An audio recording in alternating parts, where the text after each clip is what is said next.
an example of disruptive innovation. When I say disruptive innovation, what does it mean? It has brought a revolution. It has got a heavy influence on the businesses, and it also has a lot of policy implications.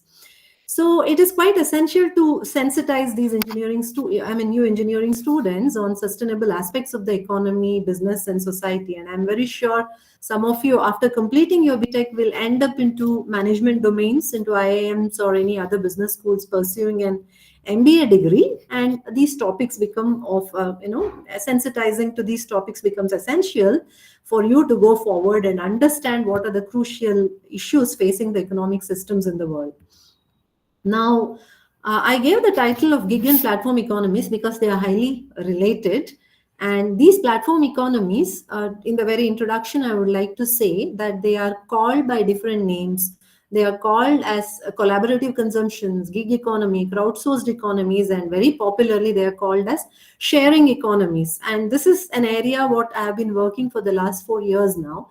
So what are these sharing economies? These sharing economies, again, I would give the same examples like Uber, Ola, and Swiggy, Zomato, or most popularly the Airbnb or, Oyo rooms and platforms like that. And what are these economies? These economies are built on the principle of providing access to resources, unlike in the traditional market model, where the market exchange of goods and service is based on the transfer of ownership of resources. So what does it mean when, a typical exchange happens in an economic system? There is a buyer, there is a seller.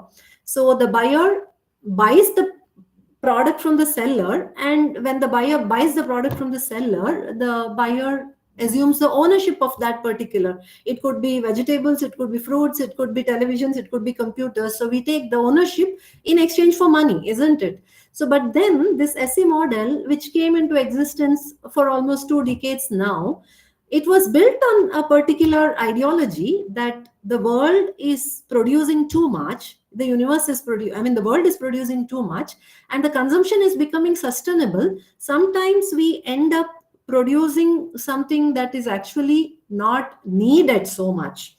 Like there is so much of production that has happened and it is unsustainable, because if you're producing, raising buildings or buying cars which is not actually used, it is a kind of a societal loss, and it has got a pressure on the economic system, because that production activity is unsustainable, and resources, as you know, are very limited and they get depleted.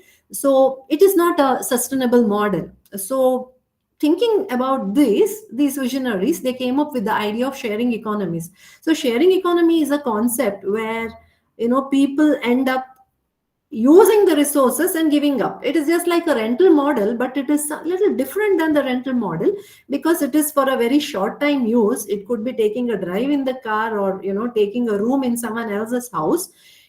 This particular model, it epitomizes excess utilization of excess capacities. Now I may have a 3-bedroom house which most of the time in the year I may not actually use, and Airbnb came up with this idea of registering these houses who want to provide services, and you go and rent a room in someone else's house instead of a hotel, because that is anyways a wasted resource. So people don't have to build too many hotels. That was the original idea. So was the case with Uber. Uber was supposed to register all the private cars. In America, it does so even today. I'm taking ride and unnecessarily wasting the back seats of the car. Instead of doing that, I use an app and take people along with me. Then people don't have to, everyone need not have the cars in the road, and it will reduce pollution, it will reduce. So this is the idea of sharing economies. So in different sectors it came up. So the broad idea is that it is meant for temporary access. There is a platform mediation. It is not taking my friends or family members in the car. I'm using an app or a website and sourcing the customers from there. And it is in exchange for a money. It is not a free service. It is not a friendly free service. It is a crowdsourced supply. Both the suppliers, the producers who give the supply, and the consumers who take the services, they are sourced through an app. So there is a technological intermediation, and the producer is called the prosumer, because he also consumes. I'm not driving as a driver. I'm anyways driving from my home to office, which may be 20 kilometers away. And when I am driving, because I have 4 or 5 extra seats, I end up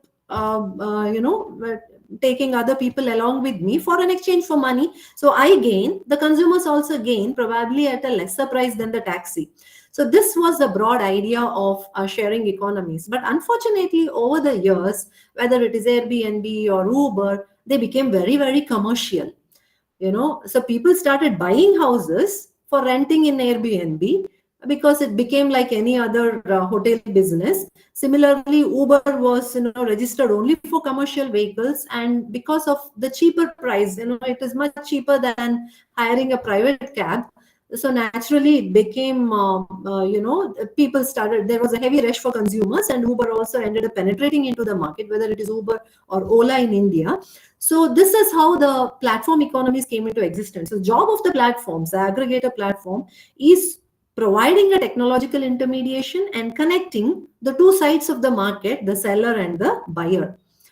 So, what are the characteristics of these economies? There is sometimes a thin line of difference between private and commercial, or casually and fully employed, when it comes to the service providers. Private and commercial, in the sense, when someone is renting a house, in the a room in the house, the regulators don't know whether to call it as commercial or private, because not everyone is properly registered. So, and also the people who are the gigs who are employed in this particular activity, are they casually employed or fully employed? This is another aspect of a debate. Now, coming to the growth of this economy, when this gig economies and the platform economies grew, consumers gained a lot. Who would not say that, a kind of Uber is not convenient, or Swiggy and Zomato at 12 o'clock midnight you can order food through Swiggy, Zomato, which I'm sure is in many of the smaller towns as well today. So the consumers gained a lot, so the consumer welfare increased and the transaction cost has reduced. But the impact on the producer, who gives the services, like the cab drivers in the Uber, or the service, the gigs who are giving services in urban club or other, what is their state? It is not well researched, and that is an area something I was trying to look at. There are strong externalities in this platform economies. I hope you understand the term, what is positive and negative externalities. Like, for example, if you are owning a telephone, the telephone is useless if the other person who is wanting to, whom you want to talk, does not own a telephone, right? So this requires a large user base. So when large user base is created, then naturally you have externalities created by these platforms, and more the user base, the more and more the platforms grow, the businesses grow. And that is why Uber was trying to subsidize the consumers heavily, and was giving incentives very heavily in the beginning to create these externalities, and generate that user base in the very beginning. But slowly they reduce the incentives and they increase the price for the consumers as well. So this creates kind of monopoly power, because it leads to the first mover advantage, correct? The fellows who have come first, they have grabbed all the consumers, and once you are used to a particular app, you may not be wanting to switch over to other app. And this is what is called as externality. And if this externality is creating monopoly power, then that is also dangerous, because you don't know at what time they end up exploiting either the consumers or the producers. So this is another aspect of these platform economies. Now, what about the environmental effects? It was initially claimed it is very environmental friendly, because maybe the construction of the hotels will come down, because people are renting Airbnb rooms or Oyo rooms. And the construction of the car manufacturing may also come down, because people are going for carpooling. You remember, before COVID there was something called Uber share. I mean, that has reduced, at least in city like Bangalore. Now you don't find Uber share so easily. You have BlaBlaCar and other apps and aggregators, but these Uber and Ola have become completely a commercial model. So, what are the environmental effects of these businesses? It is not yet well established. Now, what are the social benefits associated with these economies?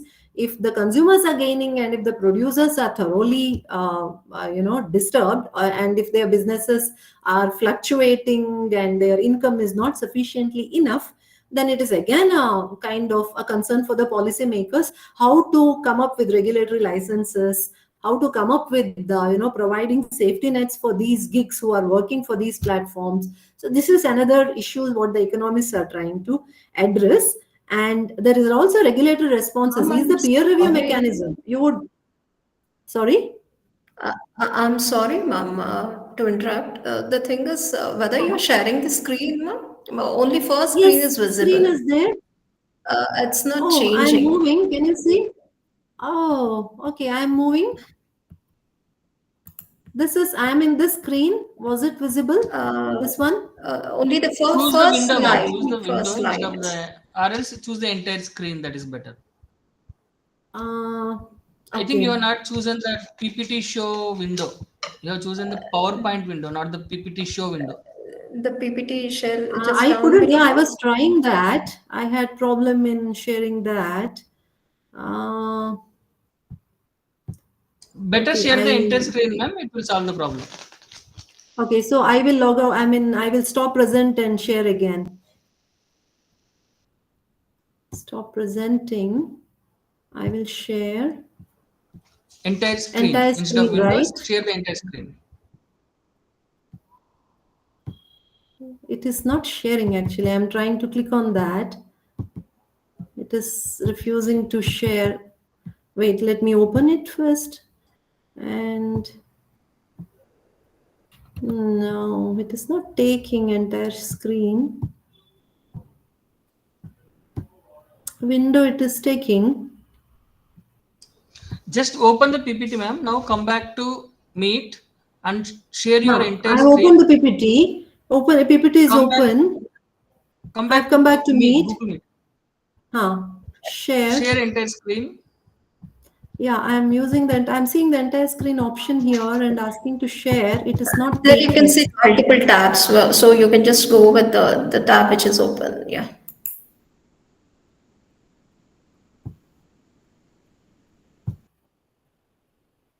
Is it audible? Is it visible now? Is It's it? visible. It's visible. The Now is slide it is going? it's Is going. it It's moving moving. now? It's moving. Okay. But the entire Mm. screen is shared here. It's not only the slide, but the entire Okay. But when system. I do That's fine. I think when I take the entire screen, it is not moving probably for you. Let me check. I'm sharing the entire screen. Let me know. Is it going now? It's on the slide of what are platform economies. That is what it is not taking when I do the slide share, it is not taking. Now it is going now, right? It's moving now. It's moving. I think I'll present it like this, okay? I hope Okay. it is visible. Anyways, I will be explaining a lot, so it doesn't matter whatever is, So I hope this is now visible. So I was in this particular slide, if I'm right. It is moving, na, Prabha, now? It's moving now. It is moving. Okay. Okay. So I was speaking of the characteristics of these economies, the thin line of difference between private and commercial. The impact of the producer is not well established. Environmental effects are still not assessed. The social benefits are to be assessed, and we still don't know what it is exactly. A lot of studies are going on. So, for the government, for the regulation, this is the key thing now. You would have heard of the gig workers bill and other things that are coming up now, taking shape now, because the future economic activities in the country are going to be heavily driven. For engineers, yes, it is making of an app and leaving it over there. It is, trying to use different kinds of apps and just generating an app. That is an easy task. But the businesses behind the operationalization, managing the people behind these apps, this is something what the policymakers are thinking about, and how to regulate in such a way that the markets are not exploited, right? Now, this is something what the engineering students would be interested on, the types of the platform models. The platform models are of many type, and there are different dimensions in which we can classify these models. When I speak of platform models, the first question that comes in is, the first type of classification is it a single sided platform? Is it a two-sided platform, or is it a multi-sided platform? So broadly they can be classified into three types. Is it a single-sided platform? Is it a two-sided platform? Or is it a multi-sided platform? So what does it mean? So when you say a platform, its job is, as I said, to connect to two parties. On one side you have the seller, and the other side you have the buyer. The producer seller is called the service provider, and you have the consumer, who is a customer, who purchases that particular good or a service. Now, if the platform directly sells the product without any other mediation, it is just the platform and the seller, then it becomes a single sided platform. So how many parties does the platform connected to? That is one way of classification. Here, when we classify this way, you have the peer to peer model, the government to consumer model, the platform to consumer model, the business to business model, the business to consumer model. So this all depends on how many people the platforms are connecting to. So in a single sided platform, to give you an example, you have, say, for example, the older model of Zoom car, Zip car. You go to another city, you want to hire a car, and you want to take it, drive yourself. Now, Zoom cars may be owning the car. Today, yes, it is also sourcing the cars through the app itself. But earlier, Zoom car was a rental model, Zip car was a rental model. It will have a given set of cars. You can choose among the cars. You take the car, you pay the rent, and you give back. It is nothing but an extension of a rental model using an aggregator platform. Now, this is a single sided model because the platform directly connects to the customer. Whereas in the case of two-sided platform, like Uber, for example, Ola, for example, the platform connects the drivers on one side, who are the service producers, or you can call them producers, and it connects to the consumer. So when I take the Uber app and make a booking, then the consumer gets n number of cars seen the visibility over there. One car is 2 kilometers away, another car is 3 kilometers away.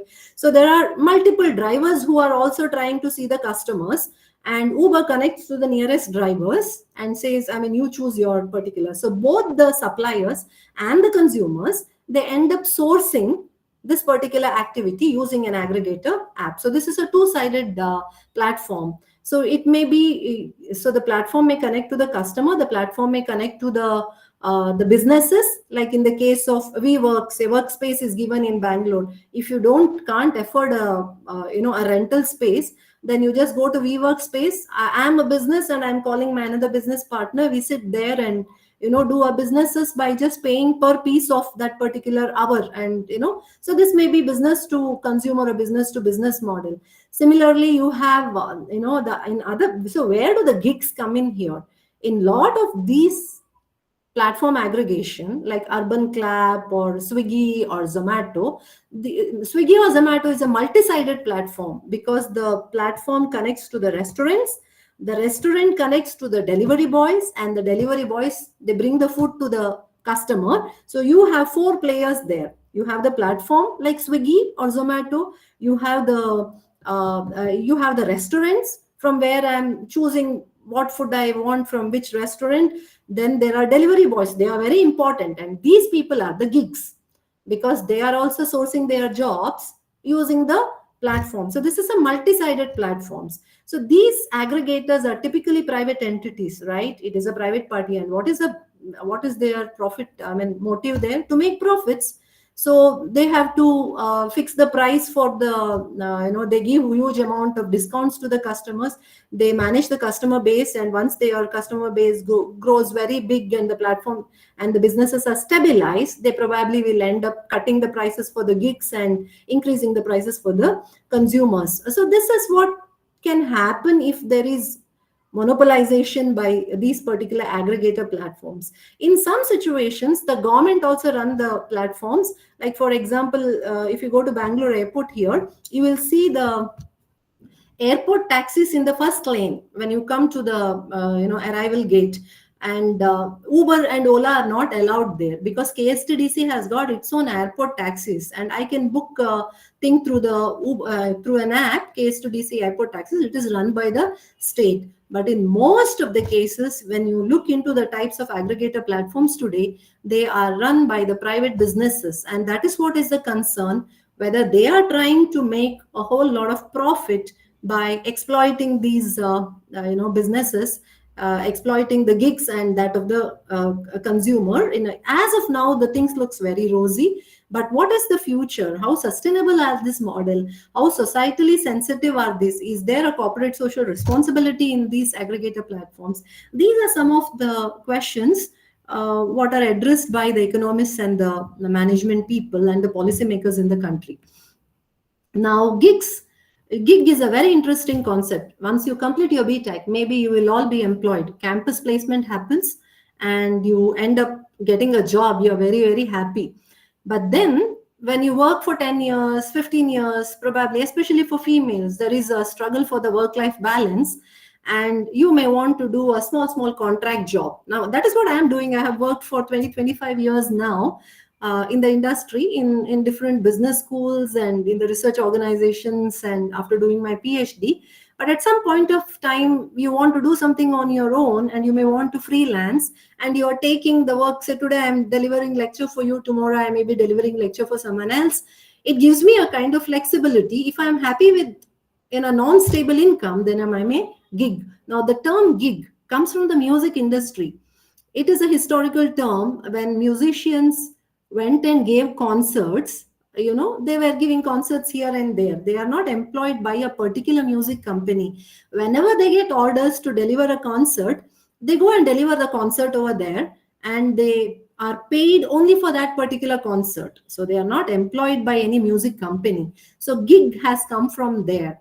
But today, gig, it is typically, the term has grown and it has been widely used for those kind of jobs which are sourced using the platform, and they are like kind of short term piece work.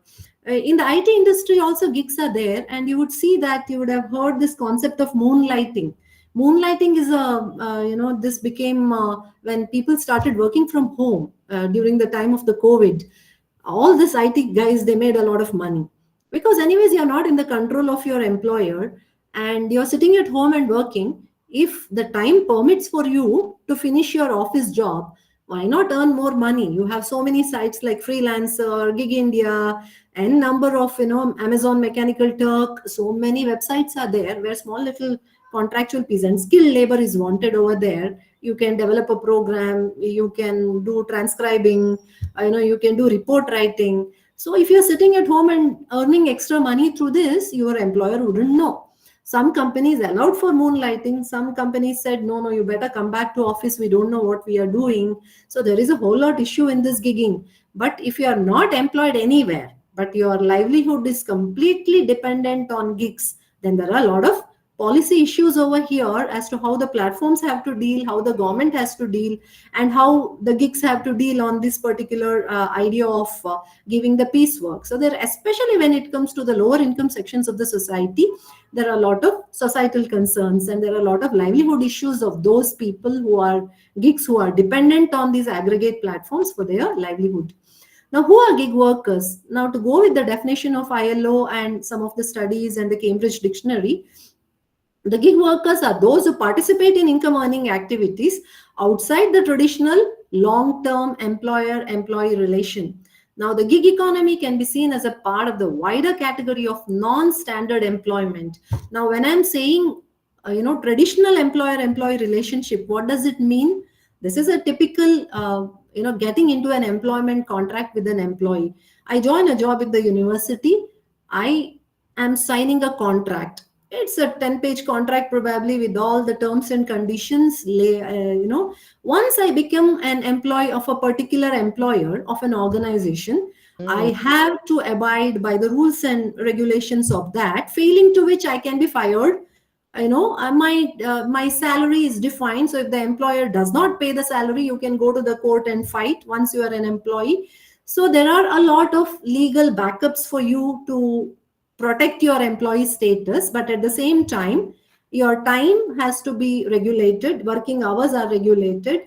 How to do the work, what to do the work is defined by your superiors over there in the by your bosses in the organization. So you have a boss to whom you have to oblige to, whereas the gigs are not supposed to have that. They take the work when they want. I mean, the typical definition of a gig is that if I want to work, I will work by agreeing to a particular piecework, and there is a kind of an informal contract over there. If I don't want, I'll switch off the app. The Uber drivers are supposed to have that freedom. Today I'm working for 20 hours. I'll go to the midnight for an airport pickup or drop if I am the Uber driver. Tomorrow I'm not interested in working. I'm not employed to any travel agency. I'll switch off the app. So this is an advantage with that of the gig. Now today, gig economy is connected to platform economies, but one very essential thing to note here is that all the gig workers are sourcing the job from the platform, but all platform workers are not gig workers. I may work for a platform, but I may be employed to a particular platform. That is what I am seeing. Now, if you want to get your house cleaned, you log into an app called Urban Clap, which is a very popular app in Bangalore. Okay, so they send their people. Now, Urban Clap or Way to Cleaning and all, it is a kind of an app. It is an aggregator app. But then the gigs who are working, they are employed by the. So this is a part of the platform economy, but it is not a part of the gig economy. Now, when you look into gigs, we can broadly classify them into two types. One is crowdsourcing and the other is on demand platforms. So crowdsourcing platforms, gigs, they are typically skilled workers coming from the IT sector. As I said, that they are microtasking and the work is done from a remote location. I may sit, I may sit in Bangalore, I may sit in Delhi, I may sit in America and do my work, as long as I am able to finish my task and I'm doing something like an IT programming, or I may do coding, or I may do testing, I may do transcribing, medical transcription. Some amount of skill is needed, and location doesn't matter where you're doing. These are crowdsourced gigs. Whereas on-demand gig workers, they are also sourced from the crowd, but then the problem is they are location specific, they are geography specific. When I want a particular service, I call an Uber driver. Uber driver can't be in Delhi and meeting my services. He has to be in and around Bangalore in a particular location. Similarly, the workers of the delivery boys of Swiggy and Zomato, they can't be in somewhere else. And these are semi-skilled or not so very highly skilled. And typically, this class of workers, they come from the lower income sections of the society. And the gig workers bill is trying to address the welfare issues of these workers.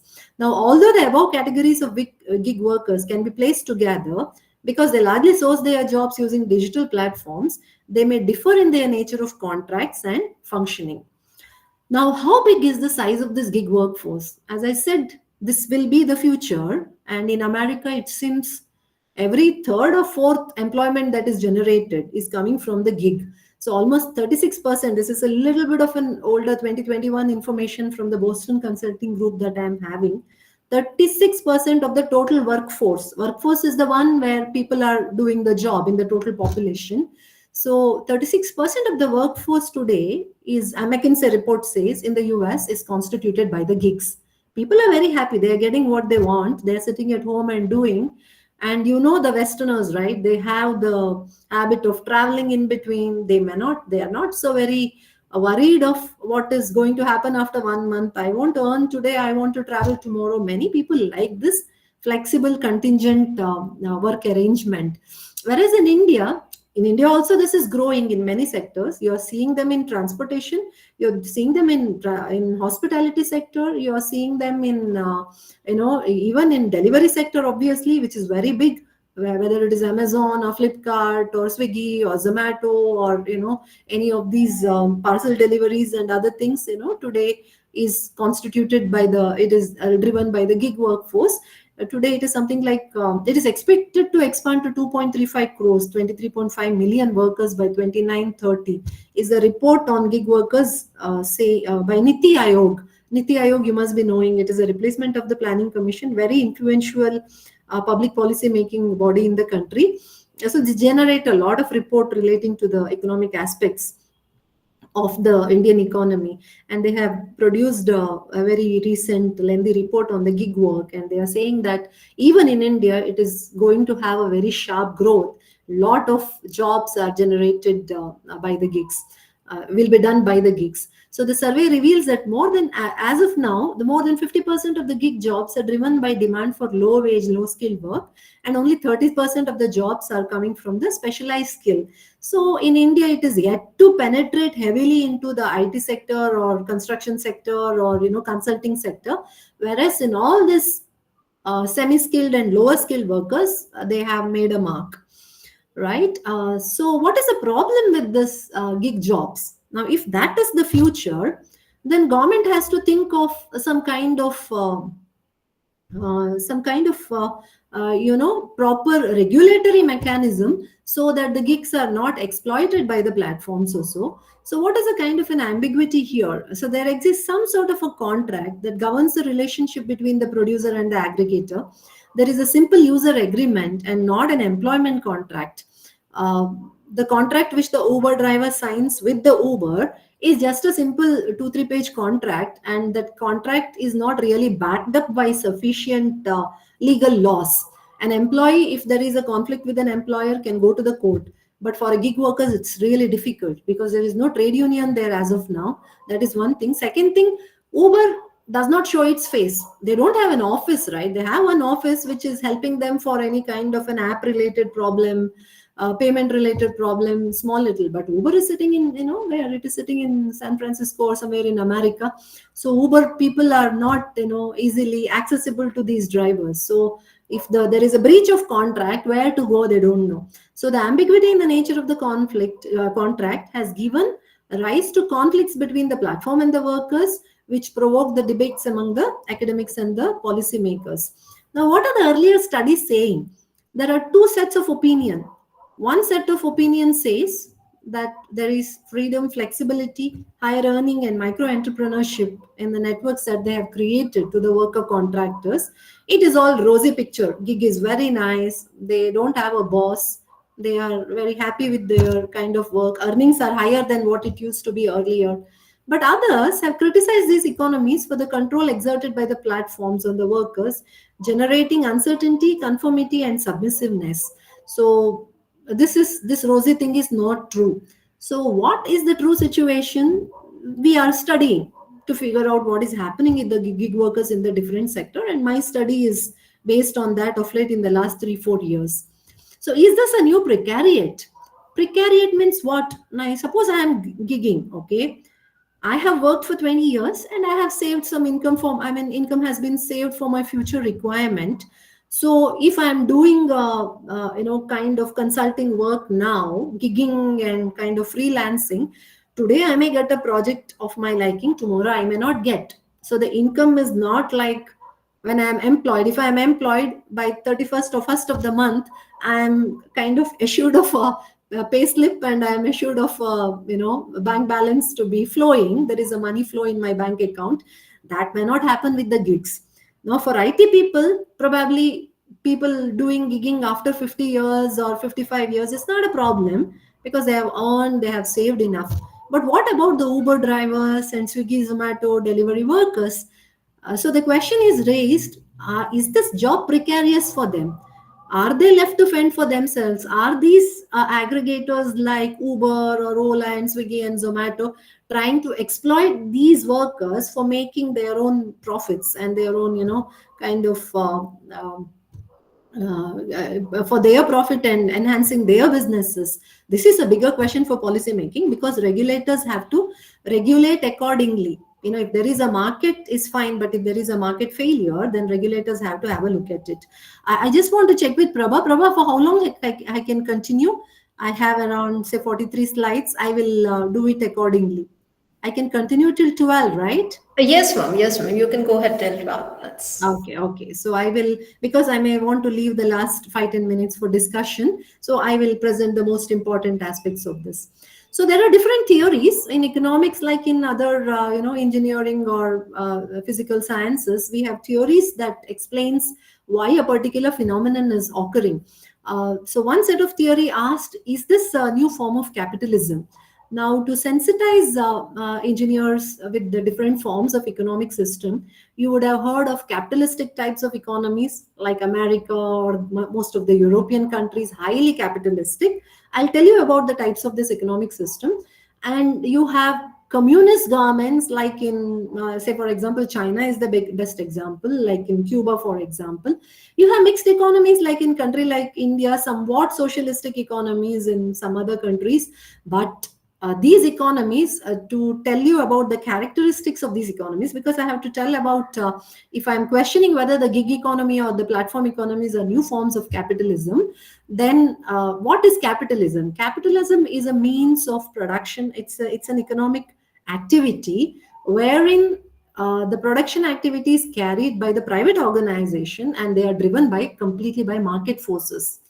They are not worried whether someone's job is going, whether we are paying sufficiently. As long as there is supply, there is demand, market equilibrium restores in itself. As long as there is profit for the seller, as long as there is consumer satisfaction for the buyer, the economic activity will go on.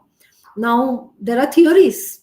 Economics has very rich theories explaining about these types of capitalism or communism.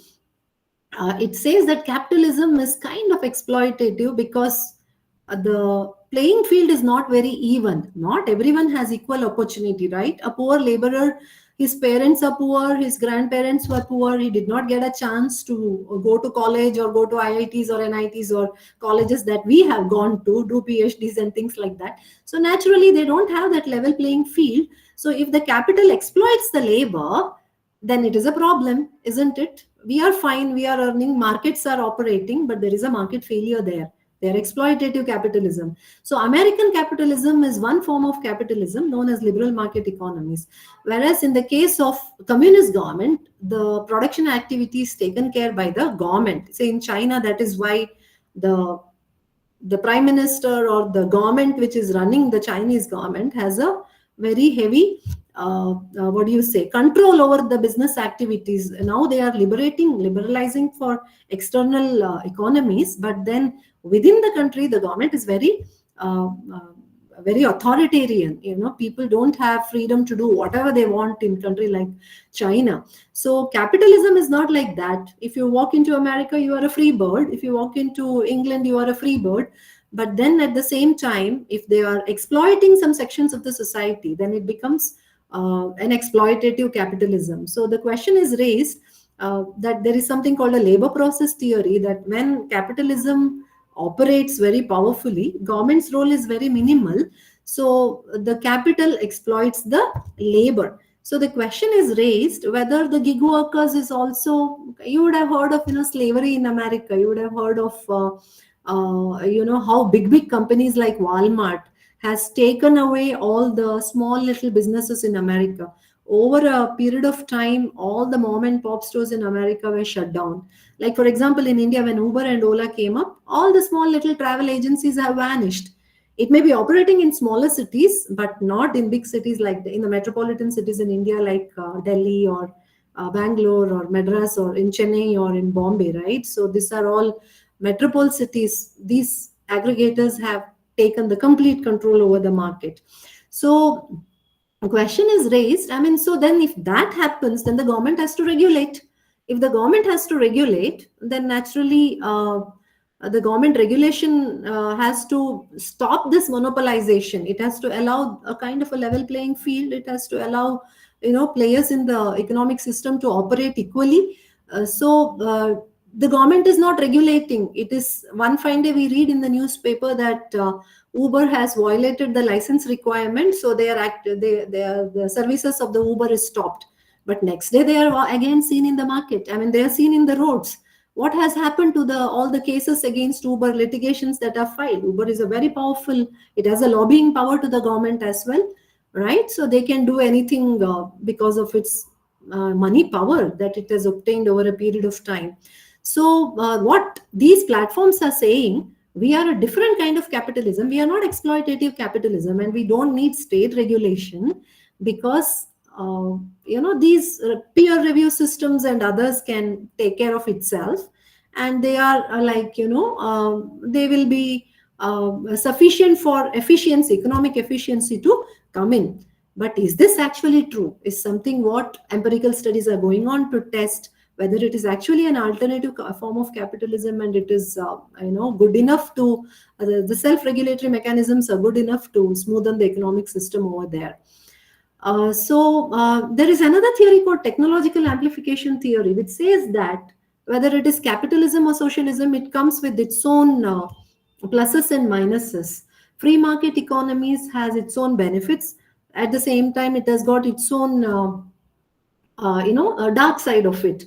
Now when technology comes in, technology can exacerbate, it can strengthen the good things and strengthen the bad things as well. So this is another particular theory which is stating that because of technology, things have changed.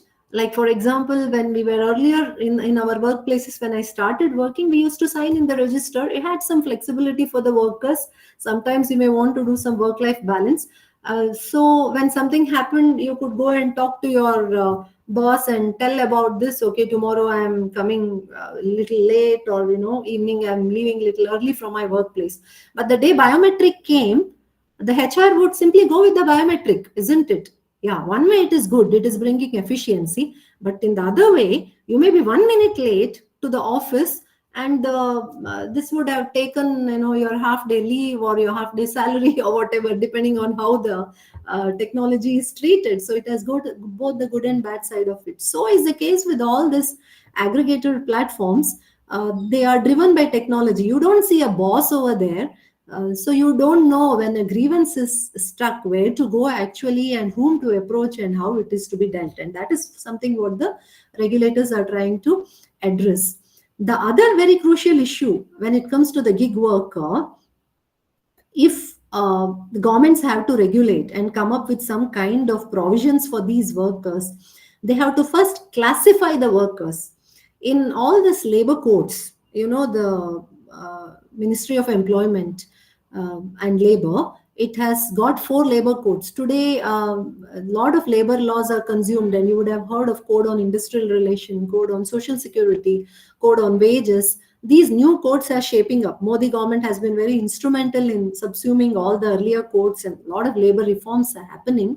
It is going to spread to the HR as well of the companies.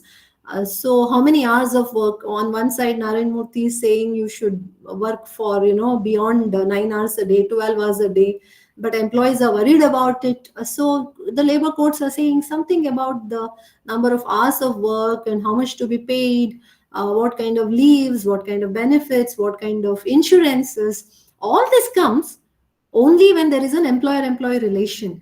But companies like Uber and Ola are telling, we are not employers. We are only technological intermediaries. So the people who are working are only contractors for us.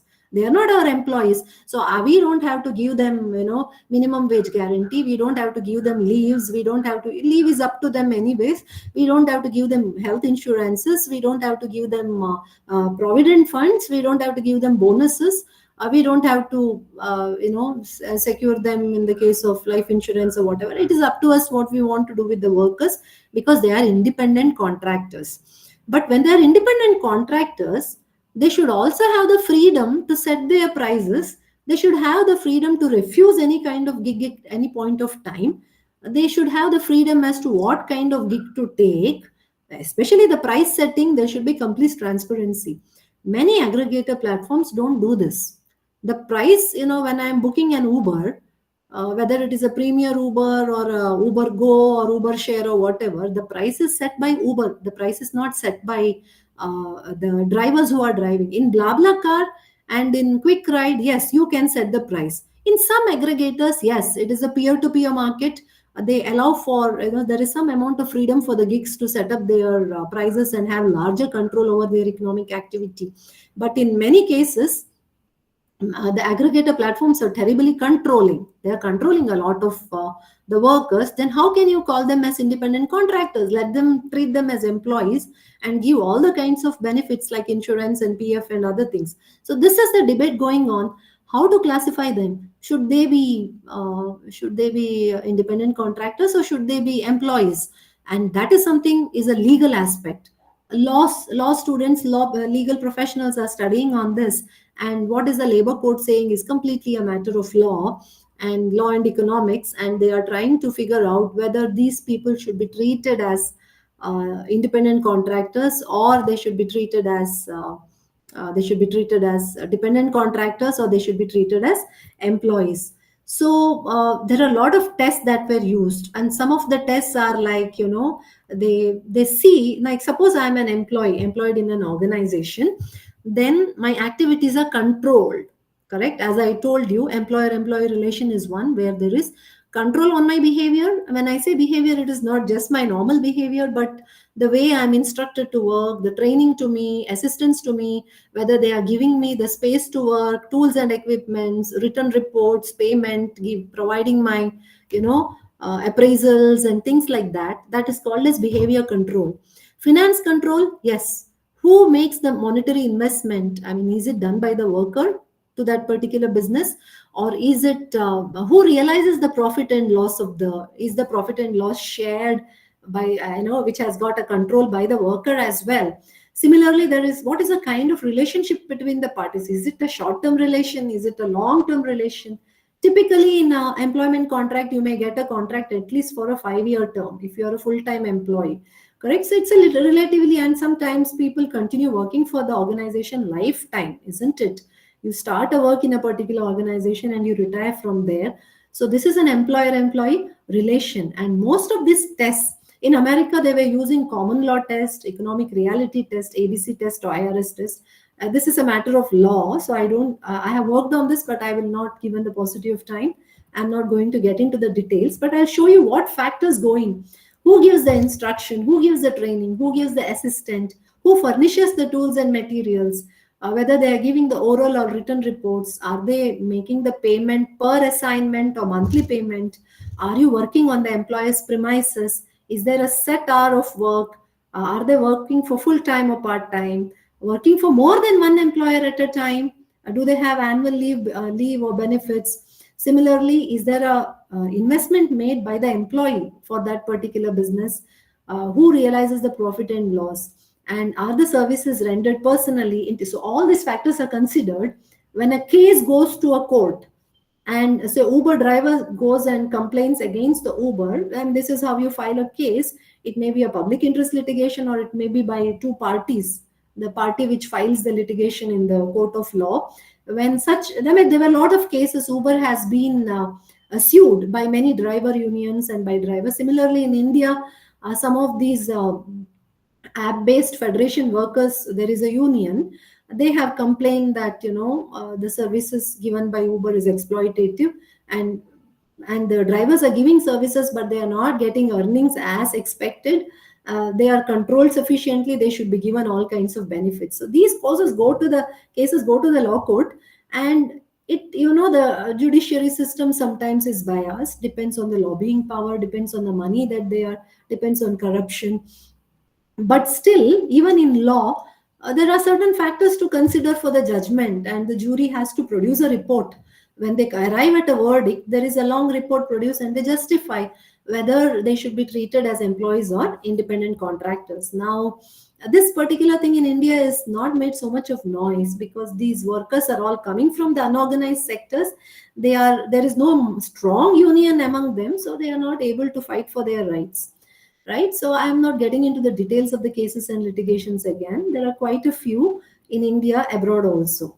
So in between the independent contractors and the employee, some countries, they said, let us have a third category called the dependent contractors. So Canada has tried, Germany has tried, and Italy has tried, Spain has tried. Now, if a particular contractor is working for a particular employer, and they derive 80% of their income, but they're also working for someone else, then they should be, I mean, whether it is 80% or 70%, it depends on the legalities of that particular country. In Germany, it is 50% of the income. In Spain, it is 75%. They should be called as dependent contractors. Now, these dependent contractors are neither employees nor are they independent contractors. So they come in between. So should they be treated as dependent contractors is another issue. Now, defining and incorporating gig workers and the new labor codes, how should they be, kind of incorporated? Now, there are 4 codes in the new labor codes that are amalgamated. In 2020, they were kind of put before the parliament. Very recently, they are kind of notified. Labor is in the concurrent list. So both the central government and the state governments have to come up with their own kind of laws. Rajasthan has come up. Karnataka very recently has tabled the bill, and that bill has gone to the stakeholder consultation. Now, the bill is speaking about whether they should be treated as employees. No. In India, that move is not there. Second, should they be allowed to the market forces? Yes, they are driven by the market forces. Third, should you be giving this safety net to the gig workers? And this is something India has gone with the second and the third option. Now, the nature of the gig work, as I said, is similar to that of many other unorganized sector workers. In India, unfortunately, 80% of the workers come from the unorganized sector. Now, many of these gig workers were earlier working for the unorganized sector workers. That is why they are seeing this as something very promising. They are seeing their earnings are higher than what it used to be. There is earlier there was a boss exploiting, but now it is not there. So some of the positive things are also seen. Plus, it has led to formalization of the workforce. Like gig workers, when they register for an app and they are registered for a particular aggregator, as per the bill, these aggregators have to share their database with the government. Unorganized sector workers don't have to do. If I'm working for a small company, I am not anyways given leaves or PF or some kind of insurances. I'm given you may get a small monthly. I'm speaking of the laborers. They earn 15,000, 20,000 per month, which is just to meet their bare needs. So when Swiggy, Zomato, they started incentivizing them, Uber, Ola started incentivizing. When they first came to market, they were earning as much as 1 lakh per month, the drivers, because they were heavily incentivized. You cover so many trips in a week, additional money you earn. Slowly, the incentives were cut down, and they were kind of being, the question is raised whether now the market has saturated, and that is why they are exploiting exploiting these particular workers. Now, as such, there is poor recognition of unorganized sector workers in the legislation. So when the bills come in, they have to come up with some kind of legislation for the unorganized sector as a whole. Now, what are the issues with the gigs in the labor codes? While the codes are yet to be implemented, there are many questions pertaining to the clarity and how to implement them to effectively deliver the intended objectives. First thing is that the labor laws pertaining to gig workers are covered only on the Code on Social Security. What does the Code on Social Security say? That some welfare fund should be created for these gig workers and platform workers. The initial code did not differentiate between gig and platform workers. It seems like, not enough of homework has been done by some of these policymakers, and things are very casually defined. Who is a gig worker? Who is a platform? That is one of the problems in the legislations in India. Not deep work goes in when the government comes up with the policy documents, and it leads to a whole lot of ambiguities and kind of lack of clarity. It becomes difficult to implement. And anyways, this is only in a kind of a proposal stage. It is in the implementation stage, so yet things are yet to shape up. While the coverage of the scheme to gig workers is quite broad, implementation issues would creep in due to lack of clarity in classification, problems in identification, and registration of those workers, and receiving of contributions from aggregators on a prompt and continuous basis. And it would not be viable to treat them as employees at the moment. I'm skipping this. Now let us see what the recent code by Karnataka and Rajasthan are saying. Uh, Typically, the ILO, this body of ILO, which is a part of the UN, International Labour Organization, it says that to protect the workers in an employment relationship, the existence of the relation should be guided primarily by facts relating to the performance of work and the remuneration of the worker, notwithstanding how the relationship is characterized in any contrary arrangement, contractual or otherwise, that may have been agreed between the parties. So it doesn't matter whether working in unorganized sector. The worker is a kind of a human. He or she has a right to get certain basic benefits like insurance and health benefits, education benefits, minimum wages. This is something to be given, and it should be universally applied. And that is what the gig workers bill of Rajasthan and Karnataka, other states are yet to come up, are trying to implement. What are they saying? The bill mandates the registration of all gig workers with the state government to bring them under the ambit of labor legislation. The state government will maintain a comprehensive database of all gig workers operating in Rajasthan. Each gig worker will be assigned a unique ID, which will be facilitating or tracking their employment history and entitlements. Access to social security schemes like health insurance, accident coverage, and other welfare measures for emergencies are to be met by the aggregators, the gig workers have the right to be heard. And there has to be a grievance redressal mechanism, which is not very powerful now.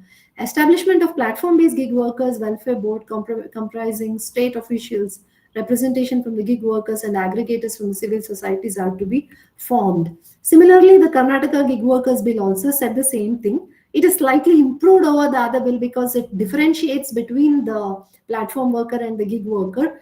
It is putting some kind of a penalty if the aggregators are not treating the gig workers in the right way. It also speaks of the welfare fund. It speaks of the kind of trade union establishment under the what is the Industrial Disputes Act. But how it is implemented, it has been put for the stakeholders. I and you can read the bill and put forth our suggestions and comments and criticisms. So it is in that particular stage at the moment. So legislations are going on, and what I can say to conclude is that gig is going to be the future as long as the free market economies work, because the platforms have already penetrated into the market and they are driven by the gigs. But at the same time, they can't be left to just the peer review mechanism.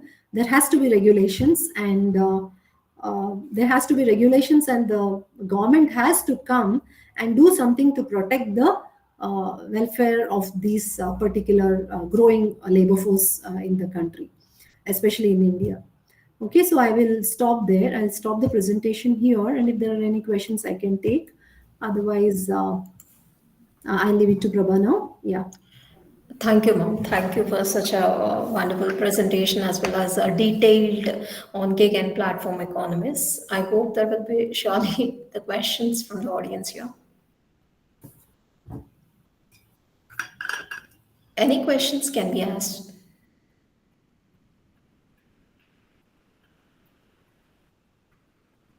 Yeah, yeah. You can just straight away ask. Yeah. Hello, ma'am. My name is Satyam Maurya, and I'm from fourth year BTech.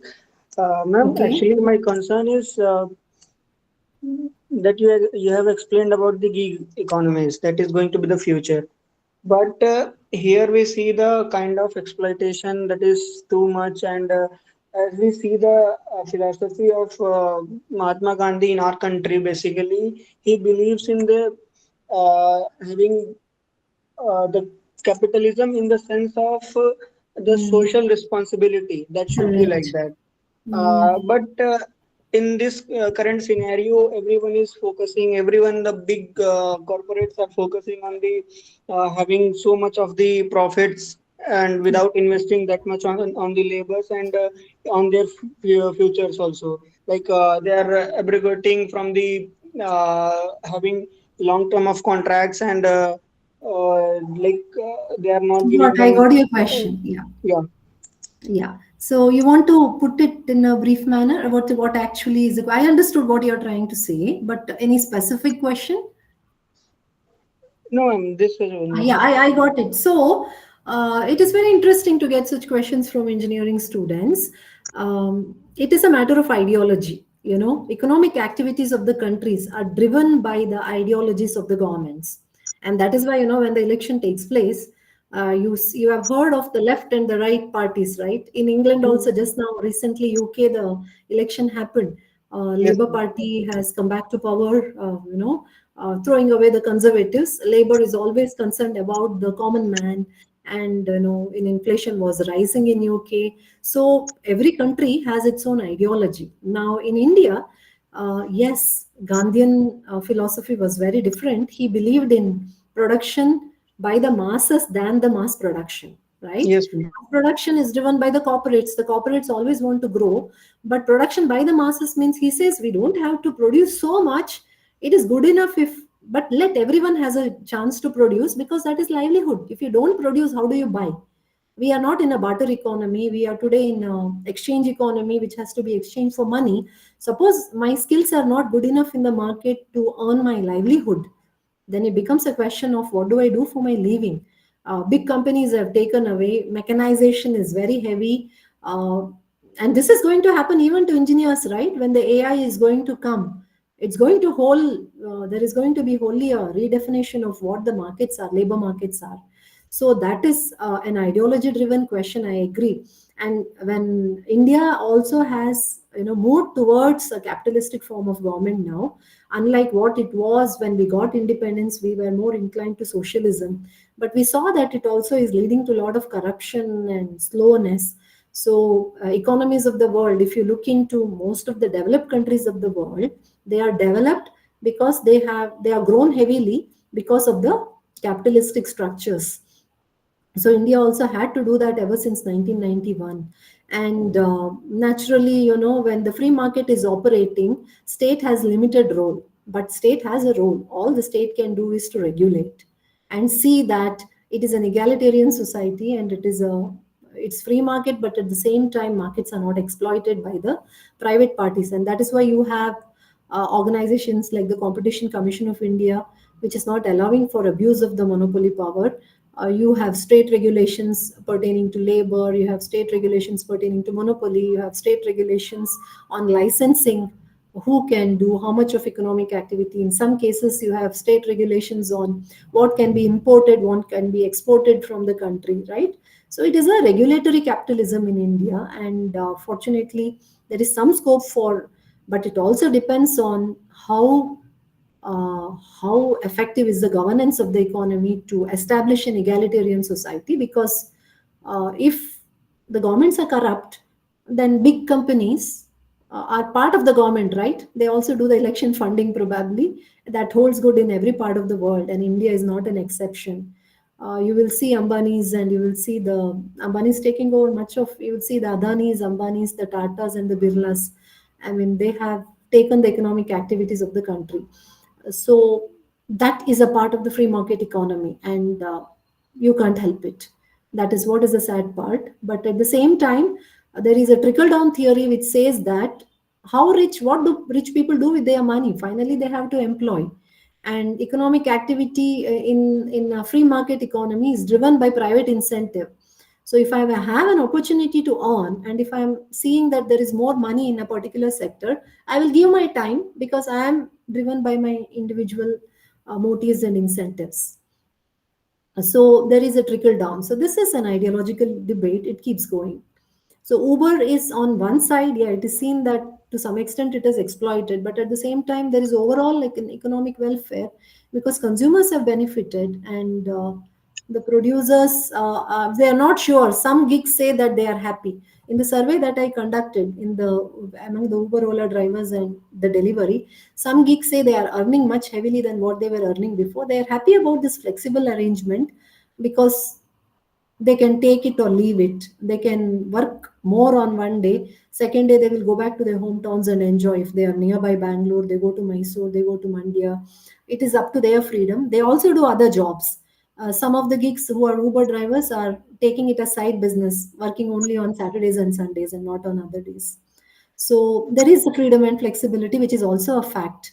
And that advantage has to be seen. Okay, thank you, ma'am. Yeah, yeah. I answered your question. Any more questions? Okay, Mom, I have a question Yeah, actually. sure. As you said, gig economy is contributing and very highly, and it's going to be the future. Of course, yes, more than 1% towards the GDP now it's happening. But what if the questions like, for example, I'm sorry, Yeah, it's there's okay. I can hear you. I can hear you. Yeah, there's some problem yes, with your video. I can hear you. there's a power cut. Ah, okay. Okay, That's why okay. back then. I can hear you. Go ahead. Yes. So that will be beneficial surely for the employers, but for the gig workers, as you said, if they are with the thought of earning, only earning, that would be helpful. But if the thought of gaining the knowledge with this short-term period, like working for this particular thing now and then getting into the different work, so the knowledge, it doesn't enhance, Mm, so it okay. becomes very difficult. Yeah. For example, if you talk about initially you spoke about especially for the female where they want to be with the particularly with the family and then Mm, they are not taking the opportunities which are outside. They are not mm, able to take it because of one or the other reason. and this will not be helpful for them, of course. Yes. Yeah, I think if I use the term right, what you're saying is the moment you're not a part of the organization, there is no knowledge networking, right? In the organization, you learn from your employees, you are there for a longer period of time, you're sticking to the same job, there is scope for specialization. But in gig, that is not a case. That is why this gig work is called as contingent work. The gigs may not gig all through their life.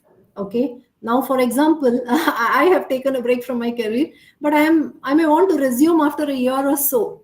My son's education was on a crucial juncture, and my family time was in need of me. So instead of ideally sitting at home, I may do some small little consulting here and there till my things are stabilized at family. So I may not see this as something really very permanent that I keep gigging all through my life.